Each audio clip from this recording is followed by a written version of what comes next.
우리나라로 치면 어린이날 5월 5일날 러시아 모스크바 공항에서 있었던 일들을 여러분이 기억할지 모르겠습니다. 78명의 비행기 탑승객이 탔는데 이륙하자마자 28분 만에 번개를 맞고 회항을 하게 됐습니다. 그래서 비상 착륙을 하는데 번개를 맞고는 기체가 크게 고장이 안 났는데 연료가 새는 바람에 불이 붙어버린 거예요. 그래서 불이 붙으면서 사람이 41명이 죽는 대형 참사가 일어났습니다. 국제신문은 이 사건을 보도하면서 타이틀 제목으로 이렇게 삼았습니다. 러 여객기 화재 41명 사망, 짐 찾으려는 승객 탑 탈출 지연. 러시아 같은 나라에서 일어난 참사라서 별로 관심이 없듯이 보여지는데 내용이 참 지독해요. 불이 붙어서 아비규환의 공황 상태. 사람들이 어찌 몰라 방황할 때요, 출입구 앞쪽에 있던 사람들이 출입구를 막았다는 겁니다. 이유는 자기 짐을 챙기려고, 수화물 칸에 있는 자신의 짐을 챙기려고 입구를 막아버리는 바람에 뒷칸에 있던 사람들이 불에 타 죽고 가스에 질식해서 죽었다는 겁니다. 이거 진짜 안타까운 일이에요. 출입구 쪽에 있던 승객들이 바로 내리기만 했어도 어쩌면 한 명도 죽지 않는, 다 살아날 수 있는 그런 상황인데 아마 본인들도 이렇게까지 될 줄은 몰랐던 것 같아요. 내 짐은 챙겨서 가야지 하는 그 마음 때문에 짐을 챙기려고 하다가 불이 갑자기 크게 번지면서 뒤쪽에 있던 3분의 2나 되는 그 사람들이 불에 타 죽고 유독가스에 질식해 죽었다. 아마 자기 짐 챙겨갔던 사람들이 이걸 알았더라면 빨리 내렸을 거예요. 이게 무지가 죄라는 거예요. 여러분, 만약에 그 비행기 속에 이 결과를 알고 있는 여러분, 혹시 제가 타고 있다면 어떻게 해야 될까요? 물론 러시아 말을 한다는 전제로 얘기를 하면 짐을 찾기 위하여 대수롭지 않게 출입구를 탁 막고 있는 사람들을 향해서 우리가 부르짖어야 될 겁니다. 제발 빨리 나가주세요. 당신의 짐보다 뒤에 탄 사람들의 생명이 더 귀합니다. 힘이 있다면 대수롭지 않게 여기는 출입구를 막고 있는 그 사람들을 밀쳐낼 거예요.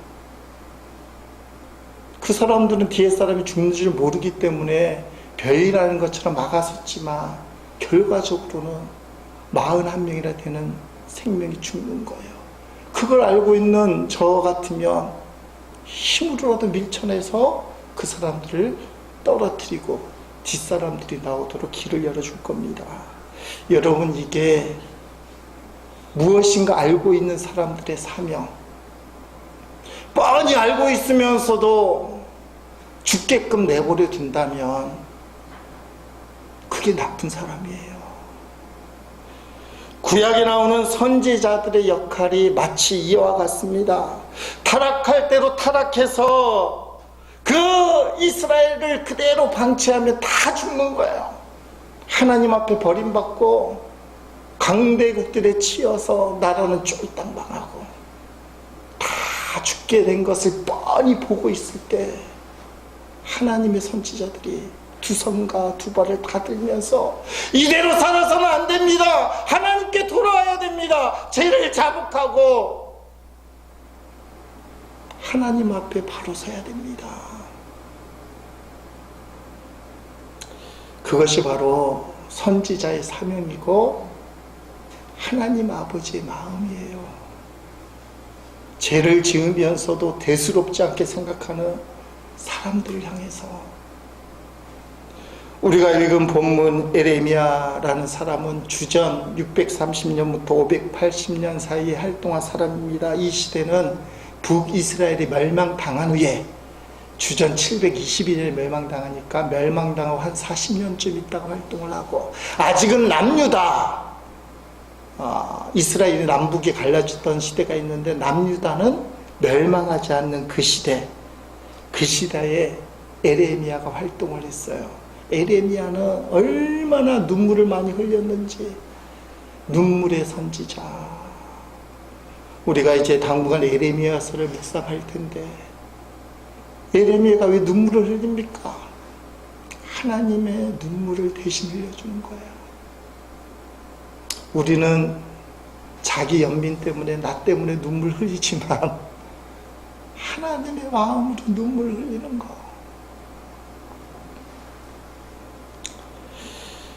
사람들에게 호소하는 거예요. 제발 하나님께 돌아와야 된다. 남들도 다 이렇게 죄를 짓는데 이게 뭐가 대수냐? 근데 에레미야는 눈물로 호소하는 거예요. 돌아와야 된다. 지난 주간에 생명의 삶 본문 중에 나오는 강력한 말씀들을 보십시다. 에레미야 3장 12절 14절에 보면, 너는 가서 북을 향하여 이 말을 선포하여 이르러. 자, 북이란 게 북이스라엘이에요. 이미 멸망당했어요. 그런데 멸망하고 끌려간 북이스라엘 사람들을 향하여 이르라. 여호와께서 이르시되, 배역한 이스라엘아 돌아오라. 나의 노한 얼굴을 너희에게로 향하지 아니하니라. 나는 긍휼이 있는 자라. 너를 한없이 품지 아니하니라. 여호와의 말씀이니라. 너는 오직 네 죄를 자복하라. 이는 내 하나님 여호와를 배반하고 내 길로 달려 이방인들에게로 나아가 모든 푸른 나무 아래로 가서 내 목소리를 듣지 아니했습니다. 모든 푸른 나무 아래라는 뜻은 이 곳곳마다 점집 사당이 푸른 나무 밑에 있었어요. 거기 가서 음란한 우상 숭배를 했다 이 말이에요. 거기서 하나님 말씀을 안 듣고 점치고 무당 얘기를 들었다면, 14절 여호와의 말씀이니라. 배역한 자식들아 돌아오라. 나는 너희 남편임이라. 아멘.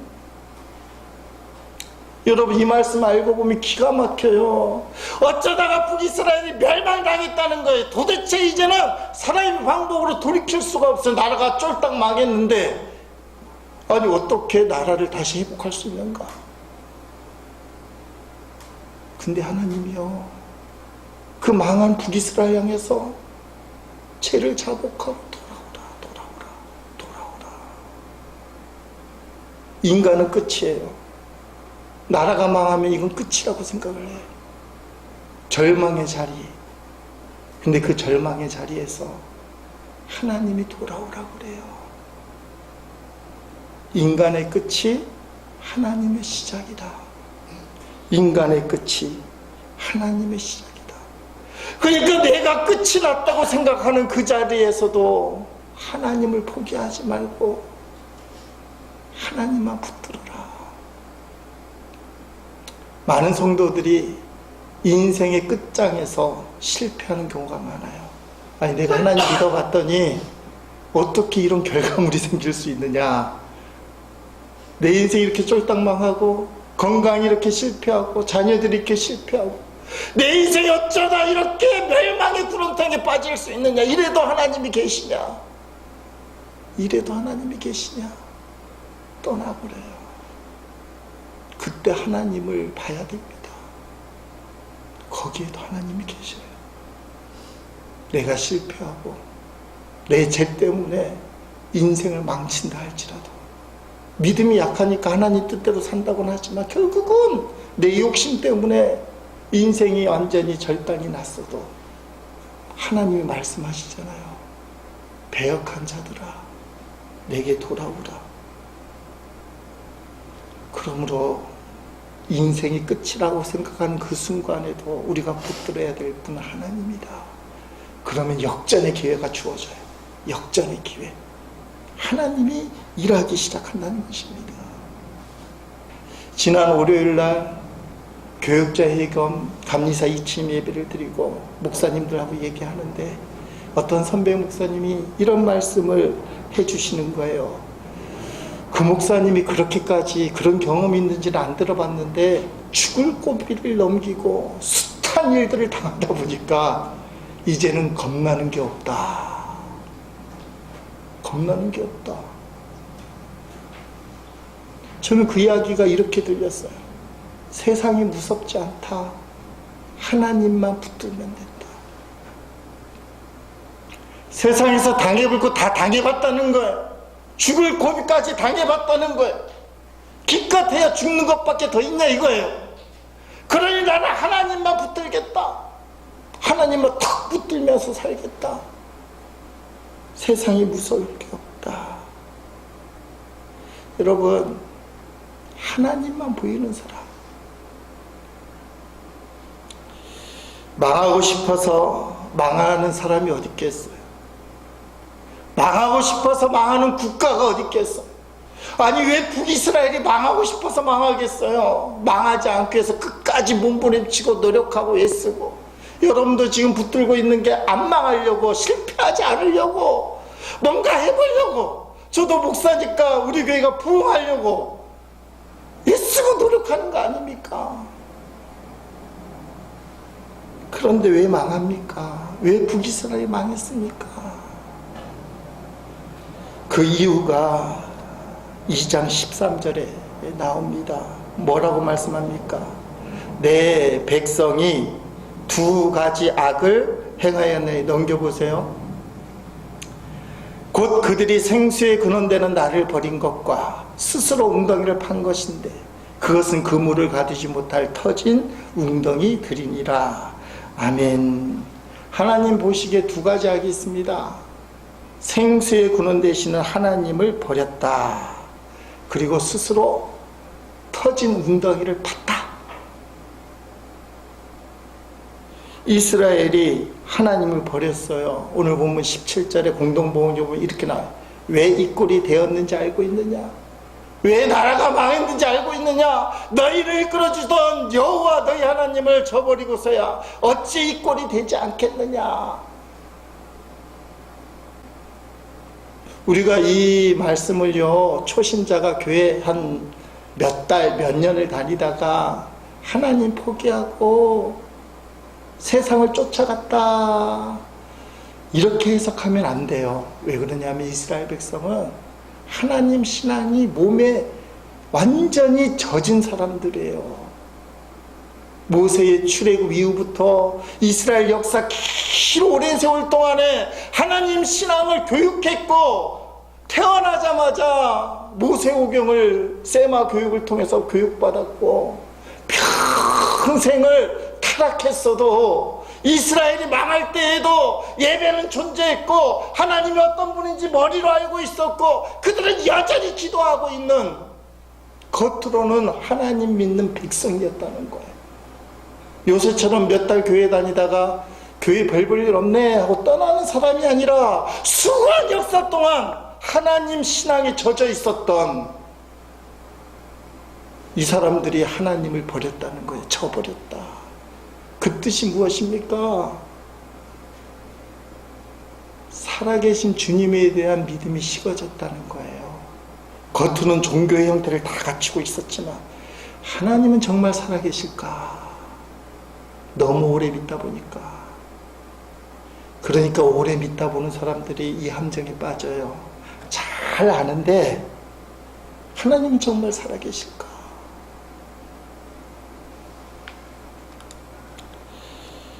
하나님에 대해서 알 건 다 알지만 살아계신 하나님을 진짜 믿는가?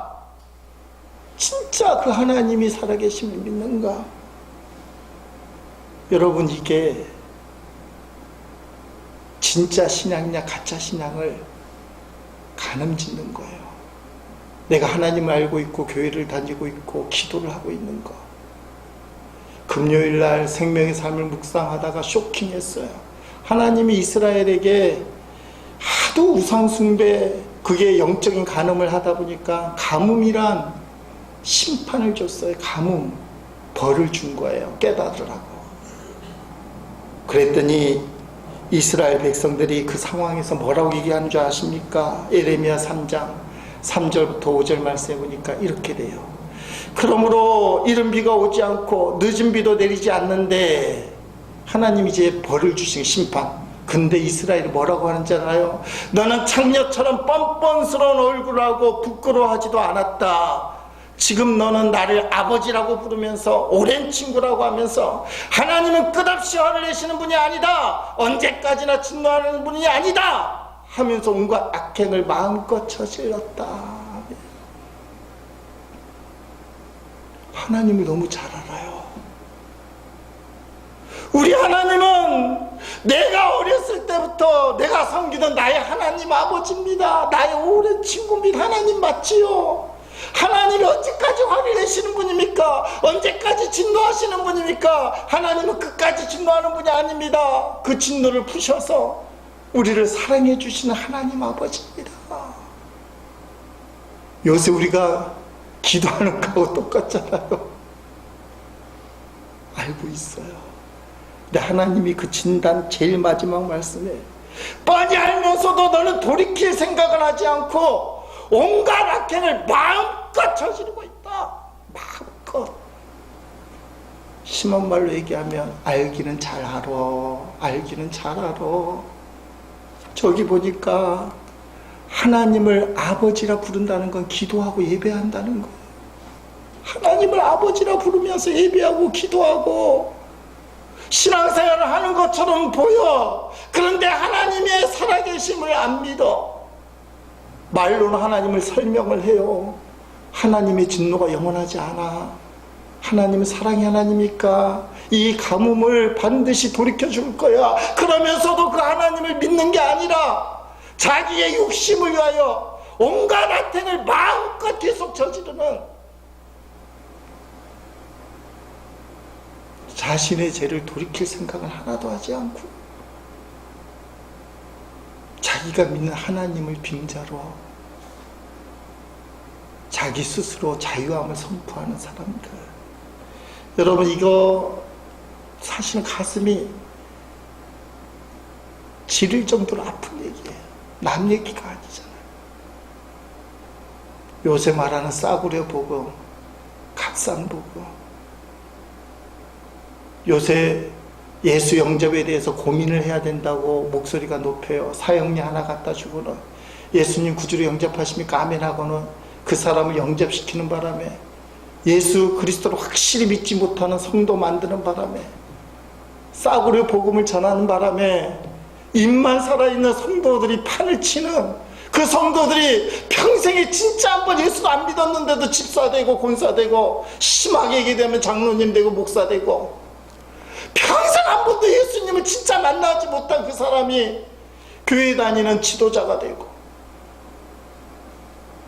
싸구려 복음에 대한 인식, 그 사람들이 외치는 게 뭡니까? 하나님은 사랑이에요. 하나님은 사랑이에요. 우리가 어떤 죄를 저질러도 그 모든 죄를 용서해 주시는 사랑의 하나님이에요. 내가 교회 가서 회개만 하면 하나님은 다 용서해 주시는 자비로우신 하나님이세요. 다 맞는 얘기예요.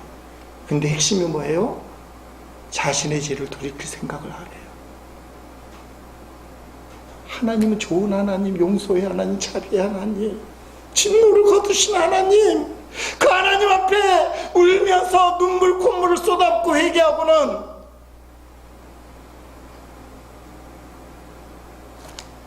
자기 욕심을 안 버려요. 세상에서 나쁜 짓 다 하고 살고, 소금과 빛의 역할은 뭡니까? 세상을 더 썩게 만들고 세상을 더 어둡게 만드는, 아주 심하게 얘기하면 가짜 그리스도인들, 더 심하게 얘기하면 적그리스도인들. 적그리스도인이라는 표현은 없어요. 성경은 적그리스도라고 되어 있는데 하나님의 영광을 가리고 복음을 가로막으니 적그리스도인인 거죠.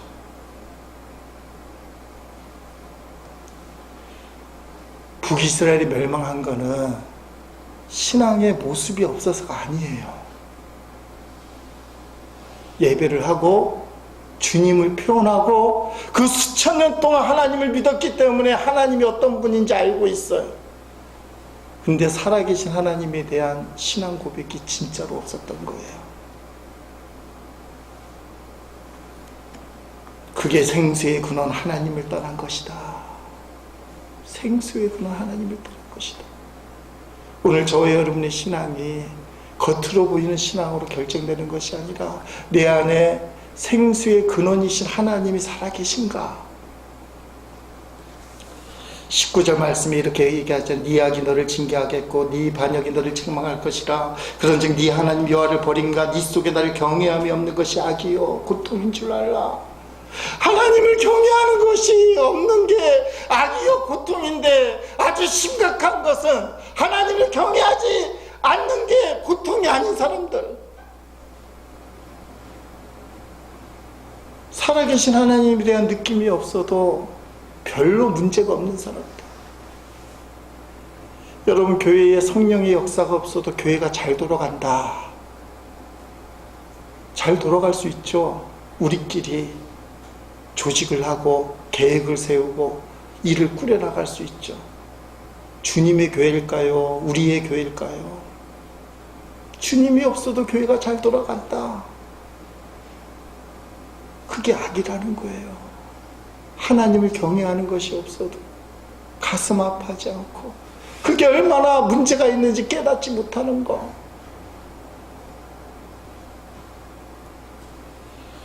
여러분, 주님을 떠나는 거, 살아계신 주님을 못 느끼는 거, 생명의 근원이신 하나님을 떠나는 데에는 다 이유가 있어요. 어느 누가 그런 신앙을 갖고 싶어 하겠어요?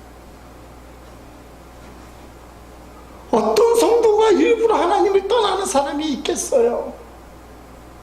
근데요, 마귀가 그렇게 만드는 게 있어요. 먹고 사는 문제 때문에, 먹고 사는 문제 때문에, 세상 문제 때문에 하나님을 놓치게 만들어요. 오늘 본문에 보니까 북이스라엘이 그랬어요. 나라가 풍정등화에 망하게 되는데요, 이 당시에 강대국들이 누구냐? 전통적인 강대국 애굽이 있고, 그리고 신흥 강대국 아수르가 있어요. 북이스라엘은 아수르에 멸망당하고 남유다는 바벨론에 멸망당하는데요, 하나님이요, 기도하고 부르짖고 찾는데도 안 도와주고요, 애굽은 한 대 치고 아수르는 뺨을 치는 거예요. 그러니까 하나님 찾다가 급하다 보니까 애굽 바라보고 아수르 바라볼 수밖에요.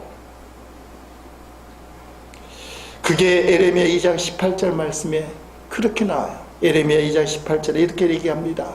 이제 네가 이집트 애굽으로 가서 시올 강물을 마셔보아야 아무 소용이 없다.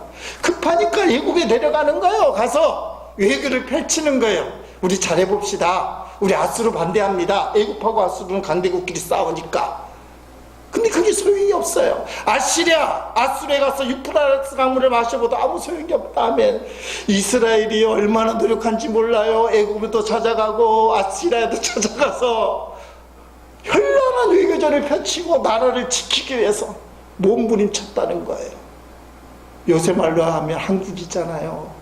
세계의 G2, 미국하고 중국 사이에. 우리가 미국과 동맹국이지만 미국 편만 들다가 중국한테 뺨 맞으면 사드 때문에 전번 뺨 맞아갖고는 관광객 잃고는 제주도 경제가 흔들렸대요. 그렇다고 중국 쪽에만 하다 보면 미국한테 뺨 맞으면 또 경제가 확 흔들려요. 그러니까 한국이 현란한 외교전을 펼쳐야 돼요. 살아남기 위해서. 근데 문제는 이스라엘이 어느 나라라는 거예요? 하나님이 세운 나라. 하나님이 통치하는 나라, 하나님의 주권이 이루어지는 나라.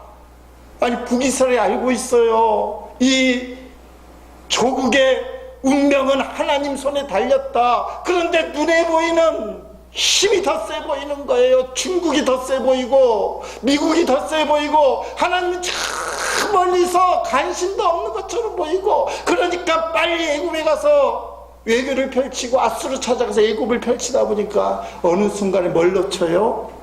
하나님을 놓쳤어요.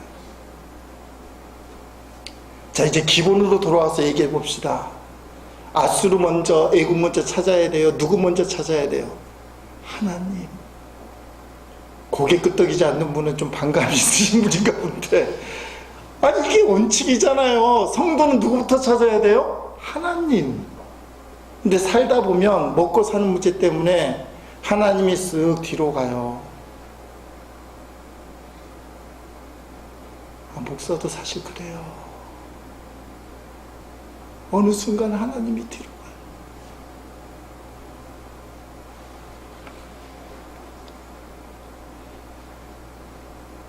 세상이 먼저 들어와서 먹고 사는 문제 해결하려고요. 급하다 보니까 하나님보다 세상 방법을 선택해요. 이 본문 가면 목사님들이 크게 부르짖는 게 주일 성수 11조 신앙생활 제대로 하라, 그런 말 드리는 게 아니에요. 마음의 원칙. 실제로 먹고 사는 게 급하니까요. 목사도 세상과 선택해요. 눈이 멀어서. 자, 우리가 세상을 선택해서 팝니다. 예레미야 2장 13절 말씀에 우리가 판 웅덩이를 뭐라고 표현하느냐? 스스로 웅덩이를 판 건데 맞잖아요. 그것은 그물을 가두지 못할 터진 웅덩이들이니라. 솔직히 말하면 알고 있어요. 하나님보다 세상을 먼저 선택하면 당장은 좋아 보여도 끝이 망하지. 근데 이상하게 계속 그 길로 가요. 이스라엘도 알고 있었어요. 근데 급하다 보니까 아수르에 찾아가고 애굽에 찾아갈 수밖에 없잖아요. 가서 뭐라고 얘기를 해야 되니까. 가만히 있으면 양쪽에 얻어 터지면 그냥 망하는 것처럼 보이니까. 그때 백장의 신앙이 필요해요. 망해도 좋다. 아까 목사님 한 얘기 있잖아요. 내가 죽을 고비도 넘는데 세상이 무섭냐? 하나님이 무섭지. 이스라엘이 망해도 좋다. 난 아수르 안 가겠다. 애굽에 안 가겠다. 하나님 앞에 결단하고 하나님만 의지해보겠다. 이게 없었어요. 에레미야가 지금 그 얘기하는 거예요. 아니 어떻게 외교를 안 할 수 있겠어요. 애굽도 가야 되고요. 아수르도 가야 되고요. 먹고 살기 위해서 여러분이 가서 세상에서 일을 해야 돼요. 교활하게 일하기도 하고 사기도 치고 강단에서들 좀 하긴 그렇지만 뱀같이 지혜롭게 돈도 벌어야 되고. 근데 그 우선순위 근본이 뭐냐? 하나님이 먼저라는 거예요.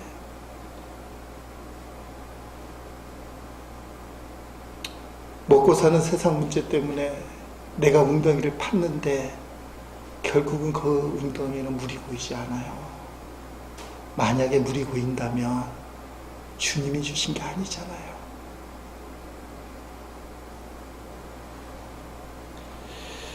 오늘 본문에 하나님께서 버리시는 두 가지 제약은, 첫째, 살아계신 주님에 대한 마음의 감동.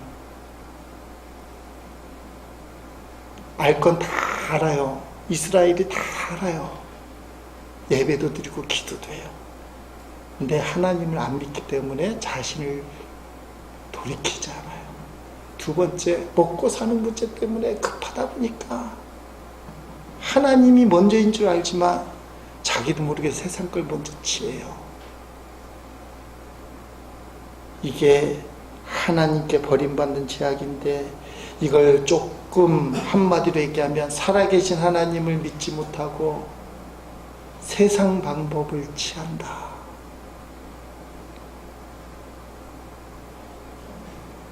우리 교인들은 아니라고 생각하지만요, 제가 감리사가 되고 목사님들, 다른 교인들 만나보면 하나님을 믿는 것처럼 안 보이는, 참 조심스러운 내용이에요. 세상으로만 가득 찬 그런 느낌들, 아마 깊은 교제를 못 나누니까 그런 느낌을 갖는지는 모르겠어요. 그런데 여러분, 기억해야 될 것은 이스라엘이 쫄딱 망했는데도 하나님은 기회를 주고 싶어 하셔요. 예레미야를 들어서 나라가 쫄딱 망한 북이스라엘 향해서 죄를 자복하라, 돌아오라, 나는 너희 남편이다. 그럴 거면 차라리 쫄딱 망하게나 하지 말지. 성경에 보면 이상한 내용들이 있어요. 가장 이해가 안 되는 것 중에 하나가요, 누가복음 15장에 나오는 탕자의 비유. 유산이라는 것은 그 당시에는 부모가 죽어야만 얻는 거예요. 죽기 전에 유산을 달라고 하면 안 돼요. 호로 자식이. 근데 둘째 아들 놈이 아버지가 뻔히 살아계신데도 자신의 목에 유산을 달라. 그거 줘야 돼요? 안 줘야 돼요? 안 줘야 돼요. 그런 자식은 정말 정신이 차릴 만큼 혼내줘야 돼요. 그렇잖아요. 아버지가 시퍼렇게 살아있는데 유산 내놓으시야 하면 그의 뺨때기를 때리면서 네 정신이 있는 애냐 없는 애냐. 근데 성경에 보니까요, 아버지가 그냥 내줘요. 이게 참 아이러니컬한 게, 자식이 하나님 앞에 달라고 그러면 부모가 져주는 것 같아요. 주지 말아야 될 걸 주는 거예요. 그거 받아놓고는 할렐루야 아멘 하면 바보예요. 성도들 중에도요, 제재의력 하나님 주세요, 돈 주세요, 명예 주세요, 실컷 딱 받아놓고는 할렐루야 아멘. 그거 받으면 안 되는 거예요. 그거 갖고 어떻게 해요? 허랑방탕해요. 타락해요. 마음껏 죄를 져요. 이거 우리가 다 목격하는 거 아닙니까? 유명한 간증자들, 이제는 다 아는 이야기 할 수 있지만 서세훈 목사님 얼마나 인기를 끌었어요. 기독교 방송 틀면 개그맨 출신 목사님이 사람들 웃기면서 들었다 놨다 그러대. 저는 그때부터 이상했어요. 저 인간이 왜 저럴까? 그게 복이 아니에요. 당자가 달라고 하니까 받아낸 거예요. 본인은 할렐루야 아멘 하는데 그게 저주예요. 근데 하나님 그렇게 축복을 하시는 걸 또 어떻게 해요? 결국은 망해갔고요. 둘째 녀석이 집을 찾아오는데 아버지 눈치를 봐야 되잖아요. 아버지가 어떻게 하시나? 그 아버지를 살피는 자식의 눈치보다 하나님 아버지의 사랑이 더 크다. 어떻게 하셨는지 망한 자식 돌아오기만을 눈 빠지게 기다리고 계셨어요. 눈치를 본 둘째 아들과 집 나간 망한 쫄딱 망한 자식 돌아오기를 기다리는 아버지의 마음, 누가 더 컸냐? 아버지가 더 컸어요. 성경에 먼저 아버지가 그 아들을 발견하고는 상가가문데 벗은 발로 달려가서 얼싸안고 울면서 입을 맞추고는 죽었던 내 아들이 살아서 돌아왔구나. 제일 좋은 옷을 갖다 입혀라. 신분을 보장하는 반지를 다시 끼워줘라. 새신을 신겨줘라. 살찐 송아지를 잡아서 잔치를 베풀어라. 그게 하나님 아버지의 사랑이에요. 쫄딱 망한 자식을 포기하지 않고 사랑의 눈빛으로 돌아오기만을 간절히 기다리는 아버지 하나님의 마음. 북이스라엘이 쫄딱 망했어요. 이거 돌이킬 수 없잖아요, 인간적으로는. 근데 그걸 하나님이 사랑의 눈으로 보시면서 에레미야를 보내시고는 죄를 자복해라. 내가 네 남편인데 너는 나에게 돌아와야만 돼. 누가 보고 말씀을 이렇게 하면 나 아버지인데 너 망했다고 끝난 게 아니야. 내가 있어. 나한테 돌아와야 돼. 왜 쫄딱 망한 이스라엘을 기다릴까요? 하나님에게는 방법이 있어요. 왜냐하면 우리가 입버릇처럼 얘기 따라합시다. 전능하신 하나님, 사랑의 하나님이 전능하신 하나님이에요. 로마서에 있는 믿음의 조상 아브라함의 믿음을 한번 보려고 합니다. 로마서 4장 17절부터 22절 말씀에 기록된 바 내가 너를 많은 민족의 조상으로 세웠다 하신가 같으니 그가 믿은 바 하나님은 죽은 자를 살리시며 없는 것을 있는 것으로 부르시는 이시니라. 아멘. 아브라함에게만 이럴까요? 오늘날에도 이럴까요? 어제나 오늘이나 내일이나 동일하신 하나님 똑같아요. 죽은 자를 살리시고 없는 걸 있는 것으로 부르시는 분이 우리 하나님. 요새 같은 세상에 누가 저런 하나님 믿냐? 믿어요. 성경이 말씀하시니까. 아브라함이 바랄 수 없는 중에 바라고 믿었으니 이는 네 후손이 이가 되리라 하신 말씀대로 많은 민족의 조상이 되게 하심이라. 그가 100세나 되어 자기 몸이 죽은 것 같고 사라의 태가 죽은 것 같음을 알고도 믿음이 약해지지 아니하고 남자 여자의 노릇을 못한다는 게 자식을 못 낳는다 이 말이에요. 그런데 믿음이 없어 하나님의 약속을 의심하지 않고 믿음으로 견고해져서 하나님께 영광을 돌리며 상황은 안 돼요. 현실은 안 돼요. 여러분 현실이 안 되는 게 많잖아요. 이거 믿어도 안 돼. 따라합시다. 믿으면 돼. 별로 자신이 없긴 한데 성경이 그렇잖아요. 아브라함이 죽은 자를 살리시고 없는 걸 있는 것처럼 부르신 하나님을 믿었어요. 상황과 현실이 안 되는데, 근데 21절 약속하신 것을 또한 능히 이루실 줄 확신하였으니 그러므로 그것이 그에게 의로 여겨졌느라며 이루어졌습니다. 이삭이 탄생했어요. 성경의 증언 아닙니까? 근데 오늘 우리는 이걸 못 믿을까요? 말씀 정리합니다. 5월 5일 모스크바 국제공항에서 78명이 탄 탑승객이 탄 그 비행기에 불이 타는 그 현장에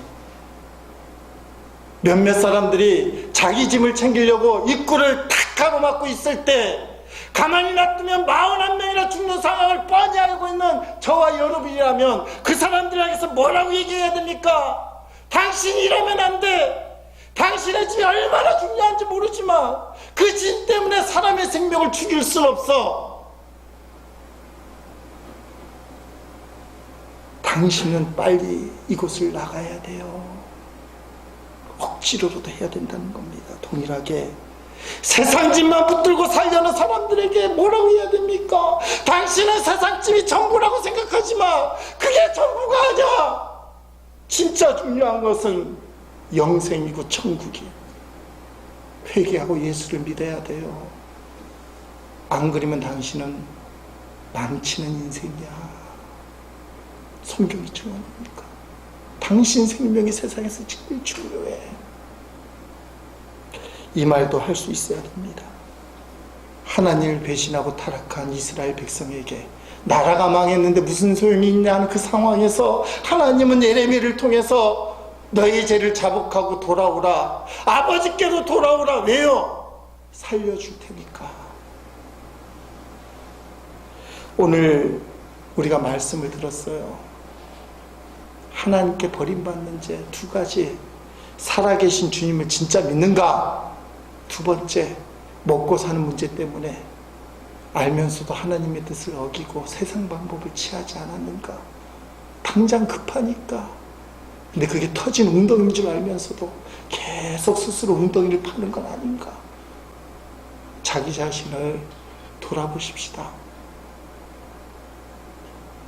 말씀을 믿고 말씀대로 일어서기를 주의 이름으로 축복합니다.